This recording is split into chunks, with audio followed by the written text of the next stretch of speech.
Ramla, so I'm the founder mentor for Aspera Design.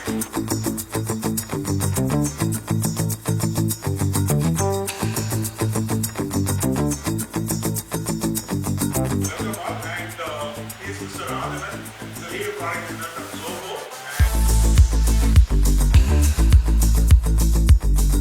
Draw your duck. Okay. ஒரு டக்கை வந்து நீங்க வரையறதுக்கு try பண்ணுங்க. அந்த டக் வந்து அதோட கேரக்டர், அதோட ஸ்பெசிஃபிகேஷன்ஸ், அது எந்த மாதிரியான டக், வெள்ளை கலரா, கருப்பு கலரா,